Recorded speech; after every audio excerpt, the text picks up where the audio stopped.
The Mystery Playhouse, a rebroadcast for the servicemen and women of the United Nations.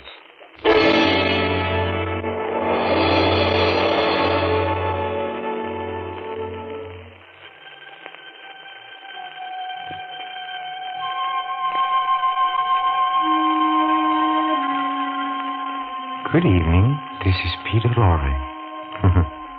Would it bore you to hear a tale of tragic murder? Are you unwilling to sit through the telling of a strange and horrible story? The brief narrative of a man caught in a web of evil? You're not? Then, my friends, keep right on listening to the Mystery Playhouse.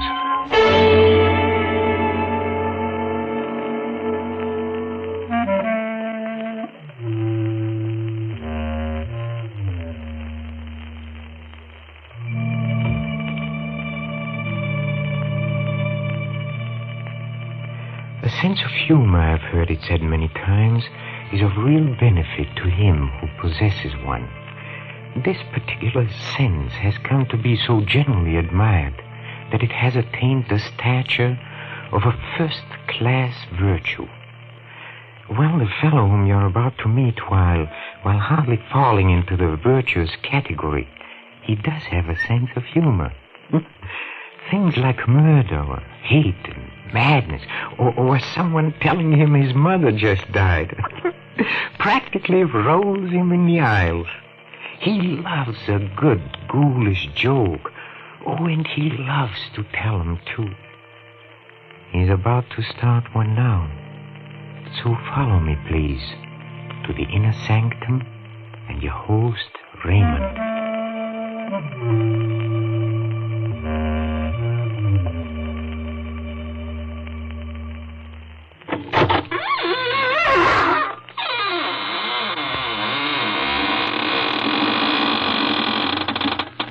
Good evening, friends of the Inner Sanctum. Now, come in, won't you? This is your host, Raymond, again, disturbing the peace. Say, have you ever had the screaming meanies? Did you ever get an attack of the yelling and wailing jitters? You walk in your sleep? Do you ever wake in the middle of the night shrieking at the top of your lungs? Oh, you do? Well, you must be an awfully hard person to live with.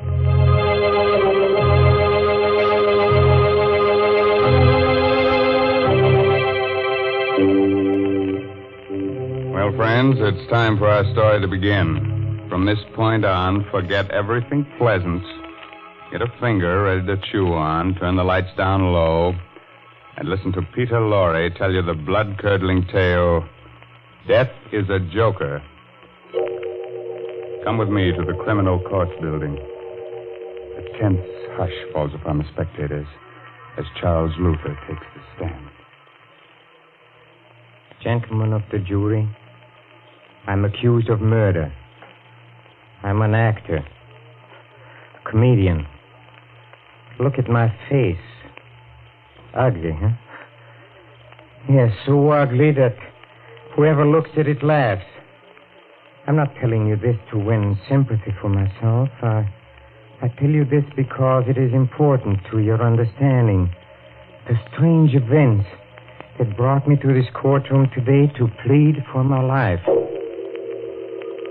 Shortly before midnight of November 28th, I went to the apartment of my friend Robert Langwell, the famous actor and matinee artist.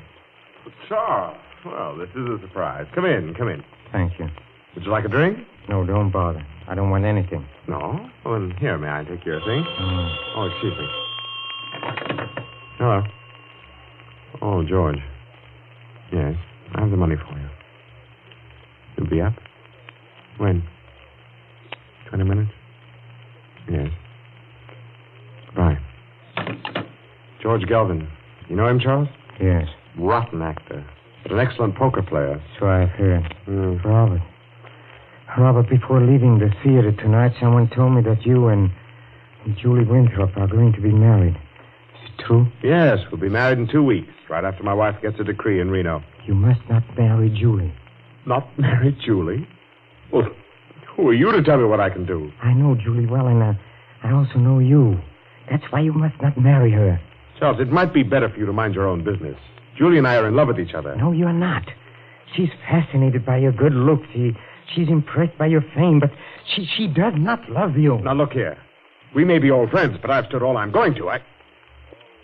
Oh, wait a moment. I get it now. You're in love with her yourself. I'm in love with Julie. No, we are just friends. Friends? You're madly in love with her. That's why you came here tonight, isn't it? No. Friends. Stop your laughing. You in love with a girl like Julie. Why should my love make you laugh? Oh, so you admit it, huh? All right, I do. Why is it so funny? Do you think she'd have you? You, a clown, ugly, clumsy. You in love with Julie? And why not? Why not? You! Stop your laughing. Stop it. Can I? Look at yourself. Charles, let go of me. No. You're choking. Let go. A joke, huh? Charles. A joke. Laugh. Go ahead. Laugh now. Laugh. Robert. Robert. I didn't mean it. Robert. Good Lord, what have I done?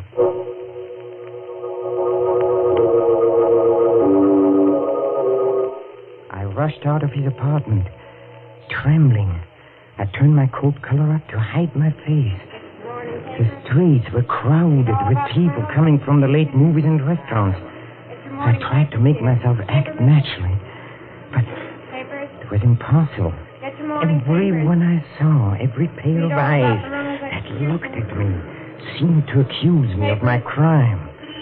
I stopped, waited for the light to change. Paper, mister. Morning paper. Read about the Reynolds execution. Here, let me have one. There you are. I didn't know Reynolds was to be executed tonight. Yeah, they burned him. Well, he deserved it. Murdering his friend like he did. Oh, wait a minute, mister. You forgot your chain. Oh, never mind, never mind.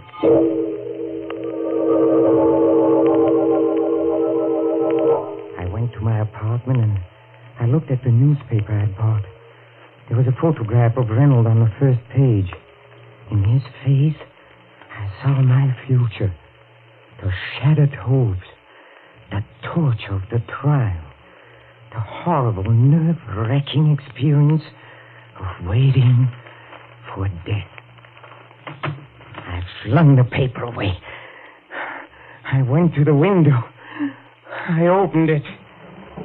I looked down 17 stories to the ground. How tiny people look. The automobile lights moved like so many fireflies. I climbed out on the edge. I braced my arms. I took a deep breath. One last look. I closed my eyes and... Doorbell rang. I hesitated a moment. I decided to answer it. I closed the window, went to the door. Hello, Charles. Julie. Why did you rush away from the theater tonight? I was anxious to talk to you. Talk to me about what? I need your advice, Charles. What's wrong? Well, it's Robert. What happened? Well, nothing happened. It's just that I'm not sure I love him. I'm not sure. Yes, when I'm with him, everything seems all right. He's handsome and charming, but when I'm alone, I begin to wonder and to doubt. Why? Can't you guess why? Yes. You love someone else? Yes, Oh, who is it? you. Me? Yes, that's what I came here to tell you. That's why I don't want to marry him. Yes, I would have told you before, but I was so afraid of making a fool of myself. You didn't seem to care. I didn't care. Julie, this is crazy. I loved you from the moment I saw you. You love me? Yes. But, darling, why didn't you tell me? Tell you. How could I? You're so young. You're so beautiful. And I, look at me. Ugly, clumsy. How could I speak to you? Fools we both were. How you look means nothing to me. Nothing? Of course not, darling. How lucky we are we found out in time. In time? In time? Oh, merciful heavens. What a joke. What a joke. Charles, what's wrong? What There's a tears joke. streaming down your face. Charles, you're hysterical. Now stop it. What a joke. Stop it! Julie, something you must know. Yes, sir. Tonight I committed a murder. Murder? What are you talking about? I killed Robert. Killed Rob? Out of your mind. You don't know what you're saying. But is it true? I went to his apartment and we quarreled and I killed him. Oh, no. You told me a moment ago that you loved me. Do you still love me? Yes, Charles. And tell me what to do, Julie. Help me. I can't think. I don't know where to turn, but what can I do, Julie? What can I do?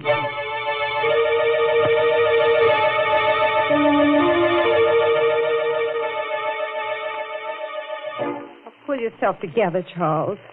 This may not be as hopeless as you think. Why? Was Robert alone in the apartment when you called? Yes? Were you seen entering or leaving? No? Are you sure? Yes, his apartment is on the second floor. I walked up and down. What time did you get there?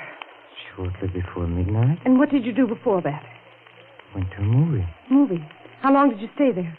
Oh, only about 20 minutes. Do you have the ticket stub? Huh? Yes, here it is. Charles, do you realize what this means? They may never find out about you. Never find out? That's right. They won't suspect you since they can't know your motive. No one saw you enter or leave, and you have an excellent alibi. Motive? Alibi, Julie? Do you realize what we are doing? We are talking of this as if we planned this crime, as though we were criminals. But I committed a crime, yes, but I'm no criminal. I didn't mean to do it. I know, darling, I know. You must think of your own life now. Oh, And mine. Yes, Julia. Oh, I see what you mean. I'm not a criminal, but I must play the role of a criminal now. A subtler, clever criminal who is cunning enough to escape punishment. Can I do it? Can I do it, Julia? Charles, listen to me. We must find out how much the police know. If it's hopeless and they have found out about you, then it would be best to give yourself up. But let's not make any decisions until we know. But how can we know? Did Robert expect anyone tonight? Yes, George Galvin phoned while I was there. He said he'd be up in about 20 minutes. Then the body must have been discovered by now. Yes, I'm sure the police must be there by this time. I think that I'll go to Robert's apartment. No, Julie, no. I don't want you to become involved. I'm already involved. If it weren't for me, this horrible thing would never have happened. The least I can do is to help you now. But, Julie... Promise me you'll not leave this apartment, Charles. All right. I won't be long. Julie, Yes. if something happens, if something goes wrong and is separated before you return, I want you to know that I don't know what to say, Julie. You don't have to say it, darling. I know what you mean. Goodbye. Goodbye. Criminal. I have to think like one, to act like one, have to be one. What question would they ask? Where were you at 12 o'clock midnight of November 28th? I was in a movie. Here's the stub. No, they can see immediately that I'm lying. My voice must not tremble. I shouldn't be so quick with the answer. Where were you at 12 midnight of November 28th? Where was I? Let me see. Well, I left the theater and I went to a movie. It was a very amusing picture. Very amusing. Can you prove what you say? Proof? Well, I don't know.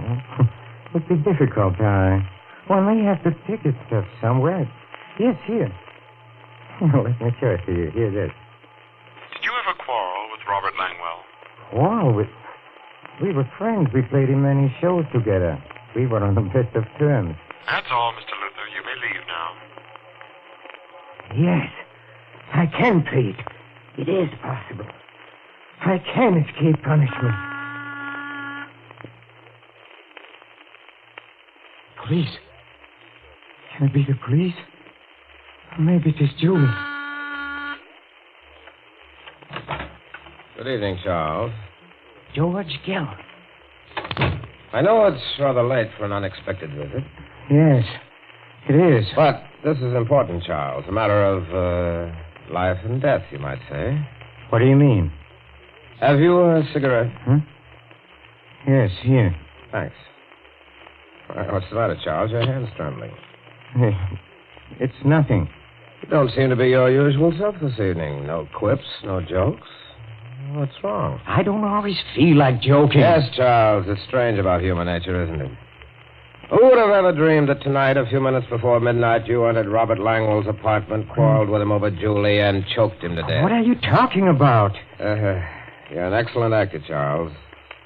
But you're wasting your talents on me. Save them for the footlights. Or the police. Police? Will you please tell me what all this is about? Still acting, huh? Now, look, Charles. You killed Robert shortly before midnight tonight. You are mistaken. I was in a movie at that time. Oh, so that's your alibi. Very clever. No, Charles. Either we discuss terms now, or I go to the police. Wait. How did you find out? That is my secret.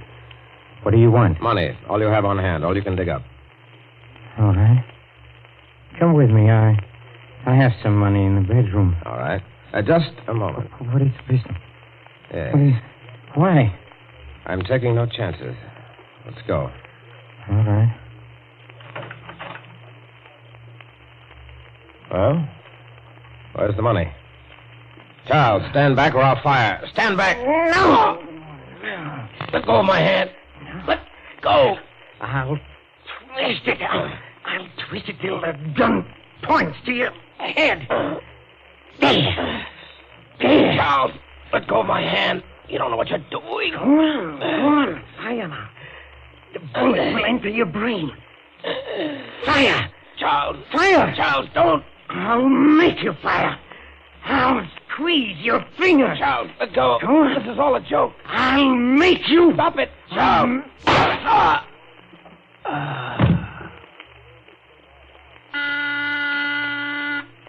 Just a second. Just a second. Charles. Darling. Darling, there's nothing more to worry about. Everything's all right now. We can be married and go on living and never fear anything. What makes you say that? Darling, you didn't commit a crime at all. What do you mean? Robert's alive. Alive? Yes, he's downstairs now paying the taxi. Robert is alive? Yes, I spoke to him about the marriage, and he was wonderful about the whole thing. Darling, aren't you happy?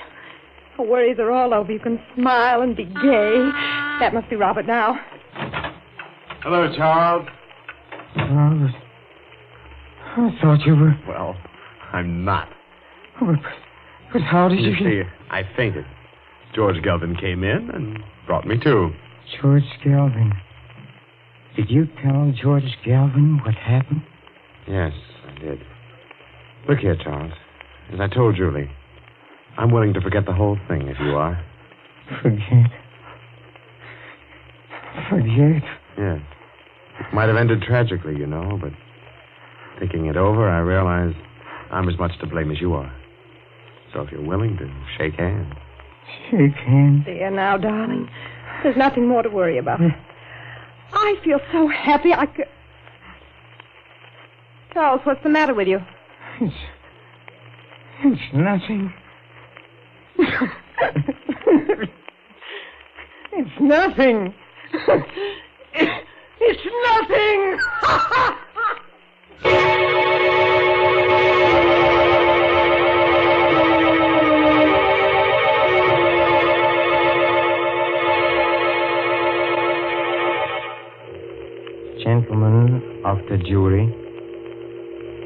I became a criminal. Well, because I thought I had committed a crime, and I had to think like a criminal. My motives were those of all men.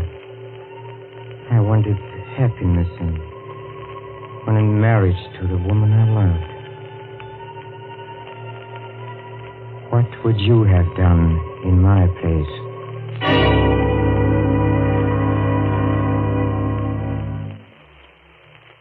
And I still think I know that guy.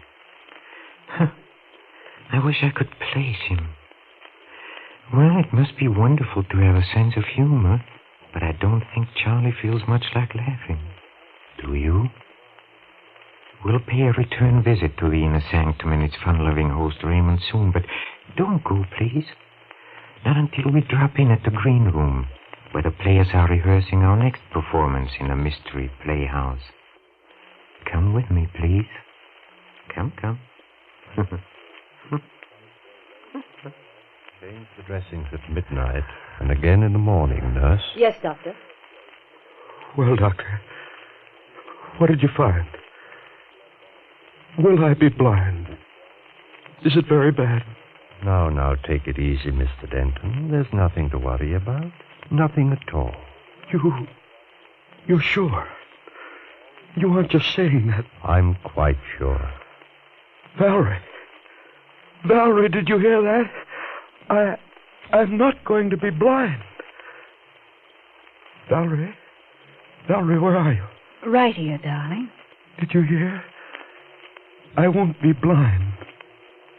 Isn't that wonderful? Yes, darling, it's marvelous. You don't sound very excited.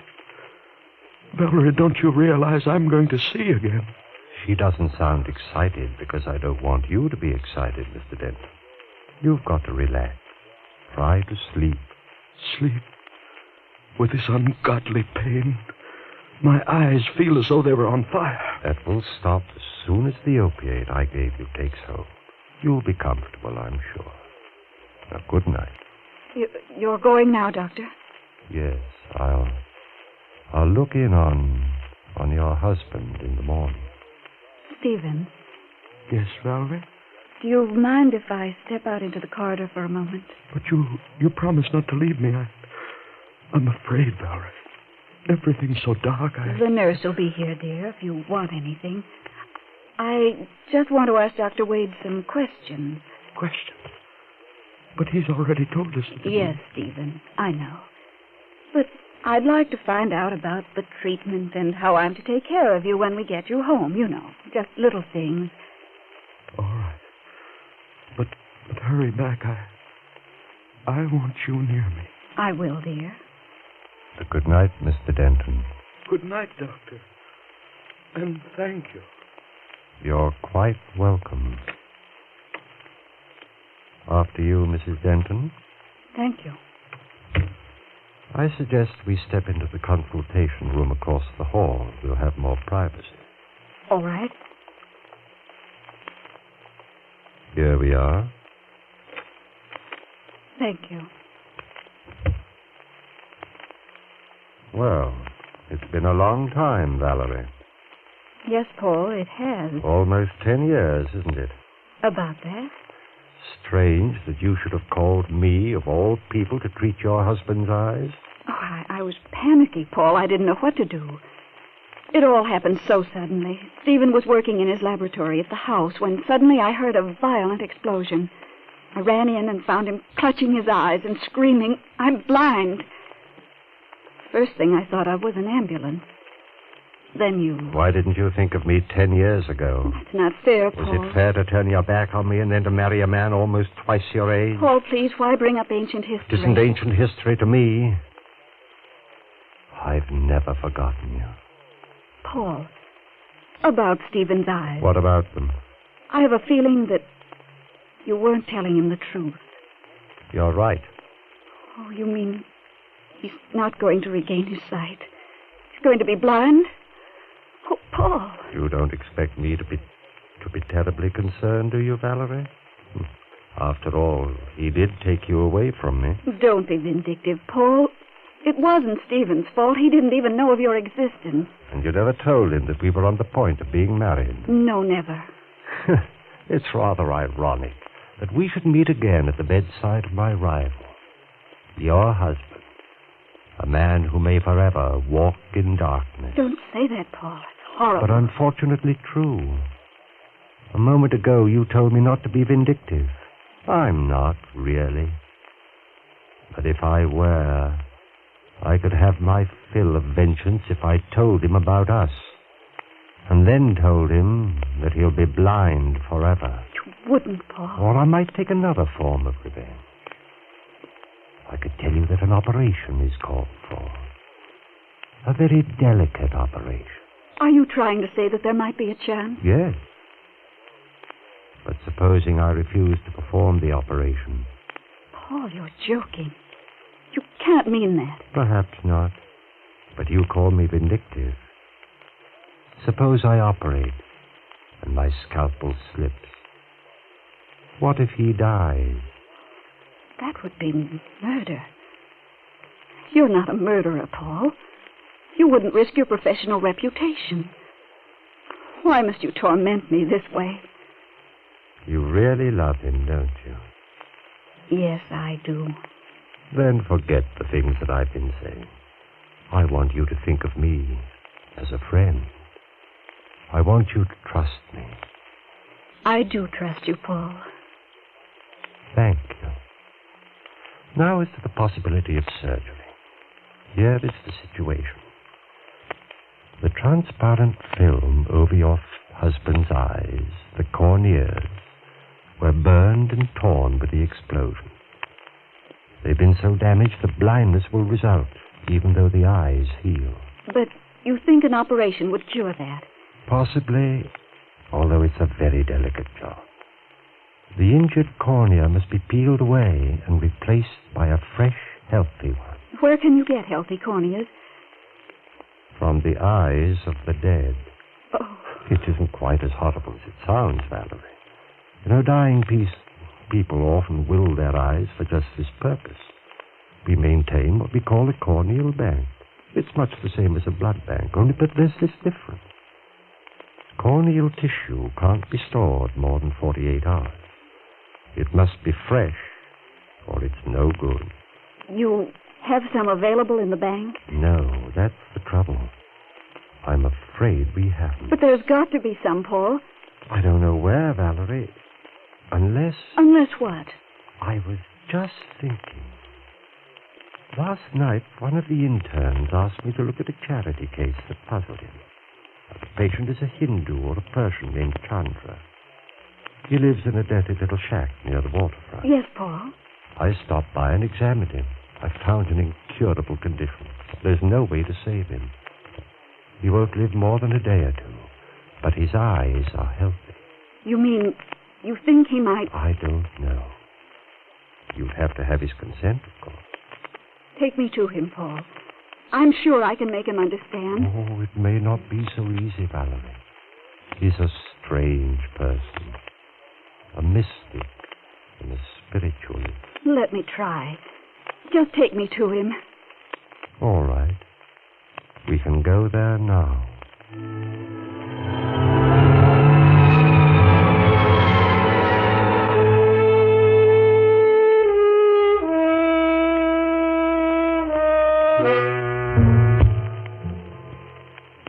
Doesn't the doctor sound familiar to you? Huh? That's right. It's Boris Karloff, up to his old tricks. I think it might amuse you to be on hand for our next performance, when we present Mr. Karloff and Creeps by Night. This is Peter Lorre closing the doors of the Mystery Playhouse. Good night. Sleep tight.